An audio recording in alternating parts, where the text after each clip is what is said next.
Bom, a gente vai pedir a Tiago para colocar a Eveline e pronto, ela já está ali. Eu vou fazer a apresentação dela. Ela é mestre em Direito, especialista em Direito Animal, pós-graduada em Direito Público, pesquisadora do GFRONT Universidade Federal do Pampa, advogada animalista. A Eveline já esteve aqui no campus, há uns 2 anos atrás, eu acho, e nós conhecemos Eveline por meio dessa causa, né, a causa animal. E eu passo a palavra para ela e eu agradeço muito por ela ter aceitado esse convite tão em cima da hora que eu fiz, né, Eveline? Muitíssimo obrigada. Eu acompanho o trabalho dela já há algum tempo pelas redes sociais e é uma pessoa maravilhosa, muito coerente. O que ela faz é o que ela fala, o que ela fala é o que ela faz. E eu acho isso muito justo. Então, passo a palavra para ela e daqui a pouco a gente abre para as perguntas. Boa tarde, Roberta. Só confirma para mim se vocês estão me ouvindo bem. Estão me ouvindo? Ok. Então, quero agradecer a presença de todos aqui, porque né, no final de tarde e um evento de tamanha importância, quando a gente vê que a comunidade acadêmica abraça esse tema, a gente percebe a força que a gente tem e o quanto a gente pode avançar e evoluir, né? Eu não posso deixar de agradecer o convite da Roberta. Vou falar, Roberta, o mais rápido possível. Eu já falo rápido, como dizem, né? Mas eu vou tentar ser ainda mais rápida para não tomar muito tempo de quem está nos ouvindo. Mas o doutor Fernando trouxe aqui essa explanação, né, da aplicação do direito dentro das políticas públicas, do direito animalista. Né? A doutora Ana Carolina trouxe também a necessidade dessa aplicação do direito e a possibilidade dessa aplicação do direito na esfera jurídica para a implementação de legislações que são esquecidas, apesar de aprovadas, ou de determinações judiciais que são empurradas com a barriga por um determinado tempo. E eu venho agora ao final para trazer de onde vem essa construção jurídica, né? Como que a gente faz isso? Porque quando eu comecei a trabalhar exclusivamente com o direito dos animais, muitas pessoas falavam assim, colegas advogados principalmente. Mas por que você vai fazer assim, colocando o cachorro, colocando o cavalo, colocando o animal como autor do processo? Por que você não faz como sempre foi feito, né? Provoca o Ministério Público para o Ministério Público ajuizar uma ação contra, né, quem está causando dano. Ou ingressa na esfera criminal, mas com uma ONG representando o animal. Por que colocar o animal como autor do processo? Né? Você está querendo tumultuar o direito.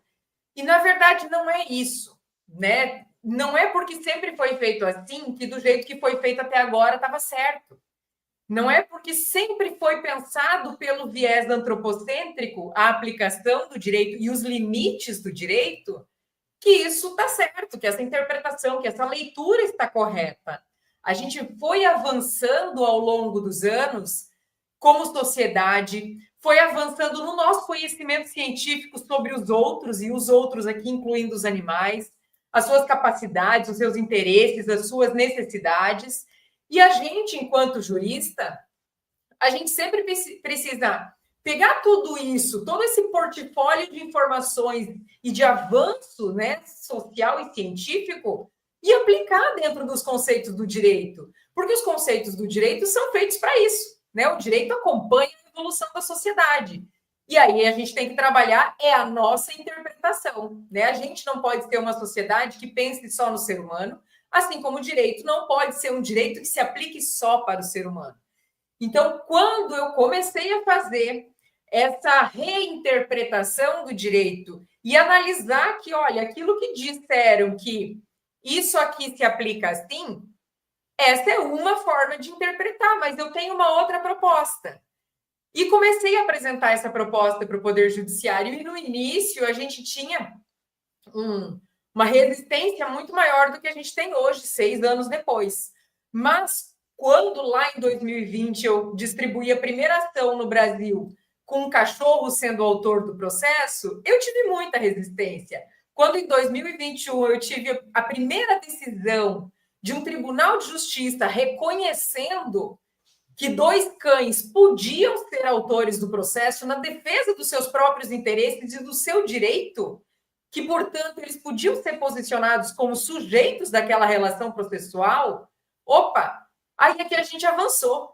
E essa decisão foi utilizada como fundamento em inúmeras outras decisões posteriores, com outros juízes, com outros tribunais de outros estados, apontando essa evolução da interpretação do direito, aonde o direito que a gente tem, ele já é suficiente para ser aplicado para outros animais, além do animal humano. Basta que o intérprete do direito, o advogado, o promotor, o juiz, o desembargador, que eles tirem a lente do antropocentrismo e coloquem todo mundo em pé de igualdade dentro desses interesses, né?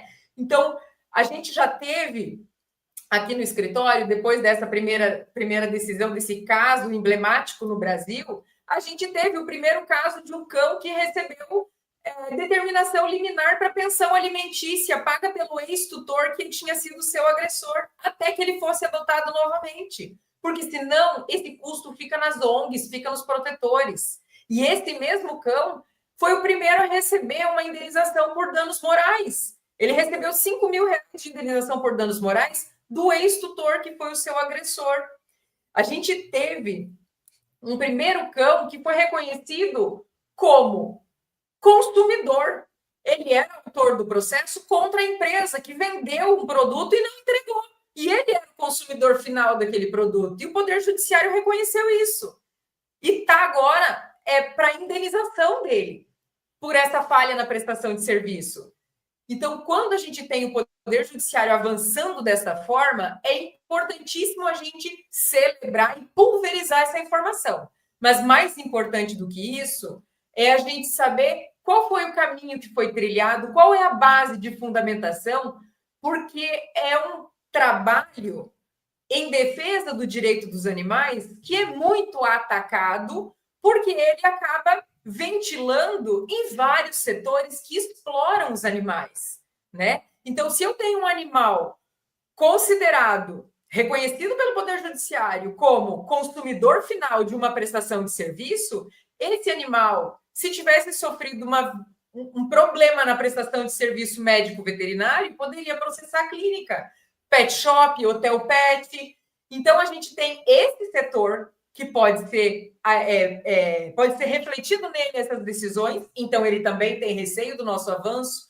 A gente tem o setor que explora os animais para outros fins, como laboratório, alimentação, cosméticos, que quando a gente fala em animais titulares de direitos, opa, eles também exploram esses animais. E eles exploram na perspectiva de animais como coisas, que estão aqui disponíveis para serem exploradas pelo ser humano nas mais diversas formas. Então, quando eu falo da importância da gente entender o raciocínio jurídico que está por trás disso, é porque a nossa base ela precisa ser muito sólida, porque a gente sofre forças contrárias de diversos setores, né? Como os rodeios, como vaquejadas, como rinhas de galo e tantas outras situações que a gente sabe que, embora sejam situações que violem o nosso texto constitucional ou que violem decisões judiciais proibitivas, elas seguem acontecendo Brasil afora. Então, eu fiz esse início fazendo um portfólio de situações reais onde os animais podem ter avanços, mas que esses avanços podem sofrer muita resistência, para poder agora explicar para vocês a importância dessa construção jurídica, tá? Então, primeiro, né, gostaria de agradecer novamente a possibilidade de vir aqui poder compartilhar esse tema, porque ele não pertence só ao direito, né? Ele diz respeito à ciência, à ética, à educação e, sobretudo, à forma como a gente entende o nosso lugar no mundo e a nossa relação com os outros seres vivos que coexistem conosco, né? Que coabitam conosco. Então, durante muito tempo, os animais foram tratados pelo direito como objeto, como coisas que alguém poderia possuir, usar, descartar, conforme melhor lhe aprovesse. E essa visão, ela tem raízes históricas profundas, né? O nosso Código Civil de 1916, ele era exatamente isso, era um código patrimonialista. Como é que você faz patrimônio? E aí, os animais eram uma grande forma de fazer patrimônio. Então, eles eram tratados como coisas. Essa é a nossa raiz histórica disso tudo, do direito, né? A raiz histórica social é ainda mais antiga e ainda mais profunda. Mas esse contexto histórico, ele coloca o ser humano no centro de tudo e relega todas as outras formas de vida a um plano secundário, tanto os outros animais quanto a natureza. Mas essa não é e nunca foi a única forma possível de compreender o direito. E desde 1988, certamente essa não é a forma correta de fazer a interpretação do direito brasileiro. A Constituição Federal Brasileira, em 1988, ela estabeleceu que os animais não podem ser submetidos à crueldade. Então, ela fez algo muito importante. Ela reconheceu juridicamente que os animais têm interesses próprios que não dependem do interesse dos seres humanos para existir e que esses interesses são juridicamente relevantes, ou seja, eles obrigatoriamente devem ser protegidos pelo Poder Judiciário. Em outras palavras, a Constituição ela reconheceu que os animais importam por eles mesmos, eles importam por si só, assim como eu importo, a Roberta importa, Ana Carolina, Fernando, a gente não importa porque a gente é útil para alguém ou para que a gente é útil para uma função. A gente importa porque a gente existe. E isso, na linguagem jurídica, significa que os animais passaram a ser titulares de um direito, porque o direito nada mais é do que a proteção de um interesse próprio e juridicamente relevante. Quando a Constituição falou os animais não podem ser submetidos à crueldade, ela falou: eu dou a eles o direito de viver livre de crueldade.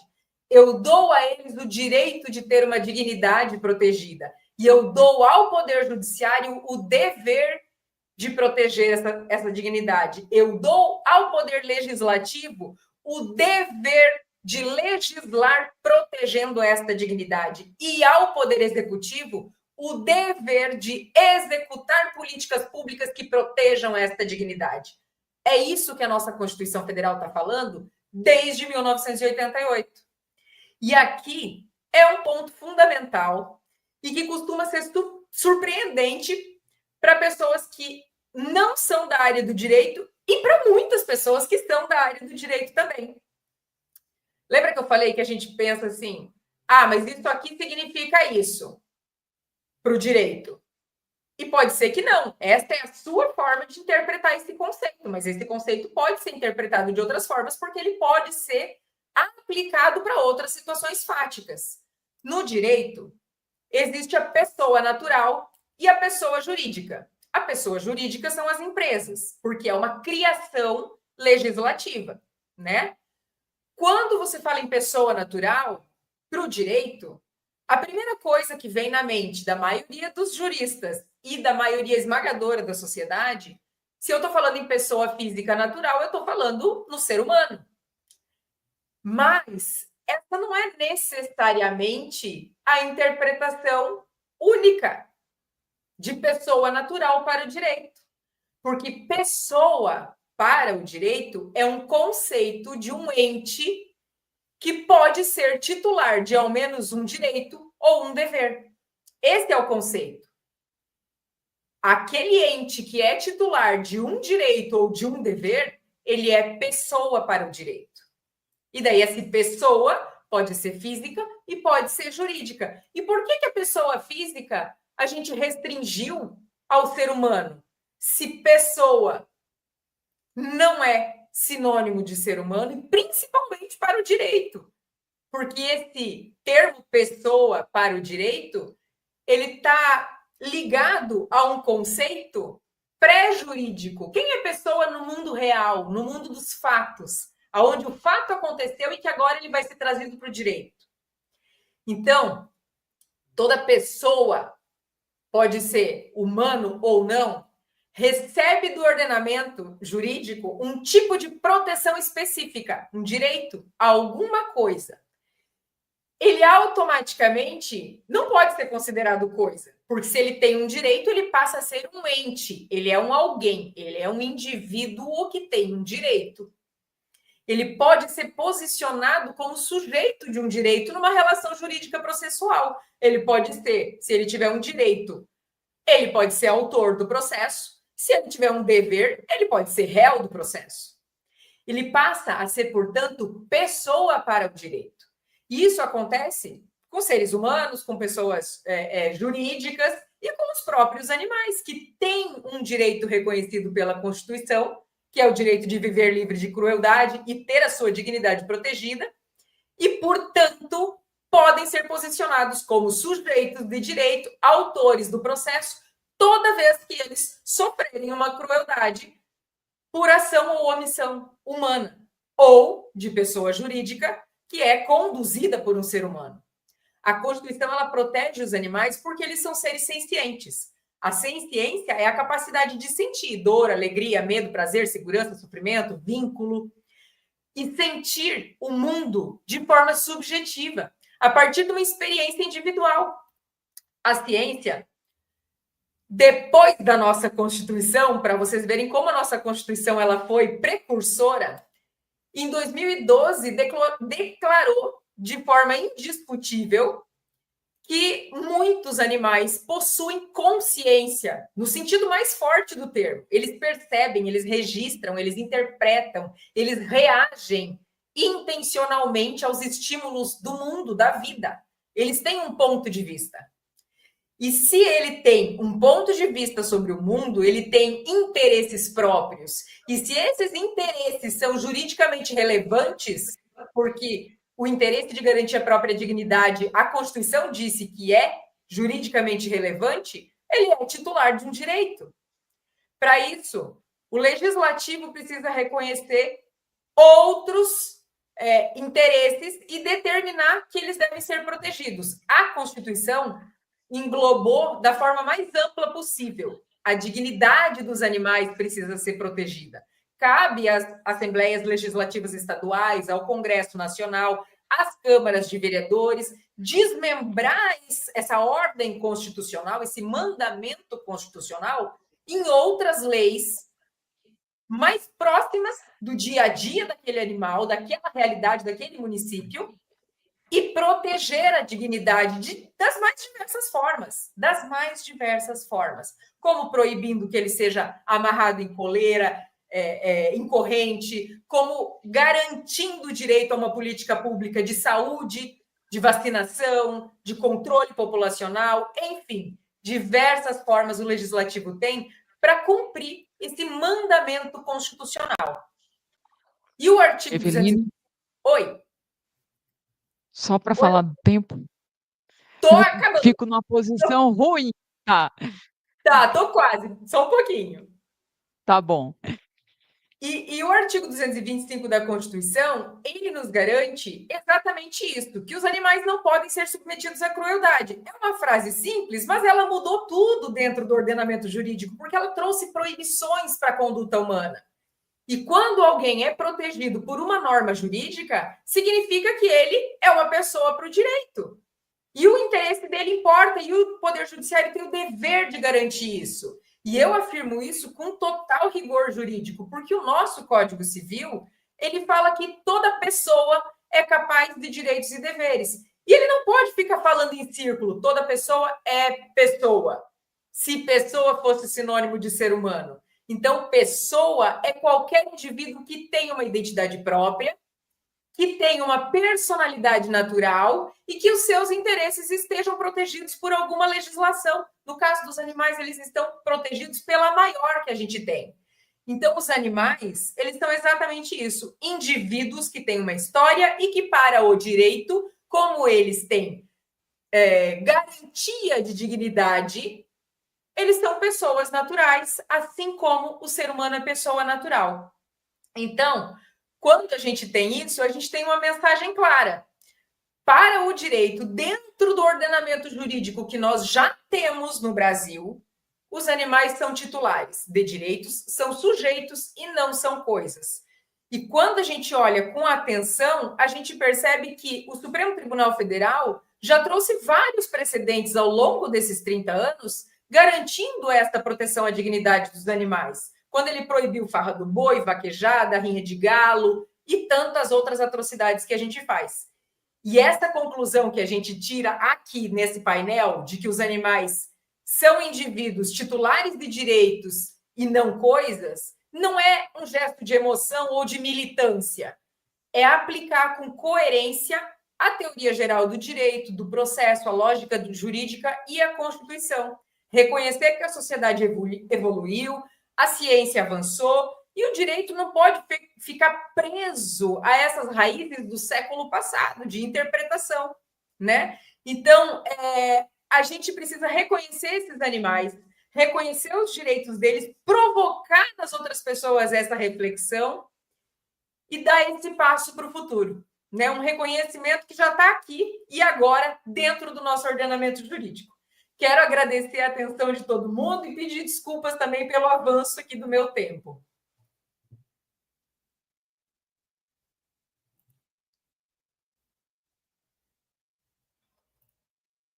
A gente agradece. Não sei se você está me vendo. Se está vendo, tá? Eveline, muito obrigada, viu, por você ter se inserido aqui nessa mesa tão importante. E acho que muita gente, a gente gostaria que tivesse ouvindo as falas, né?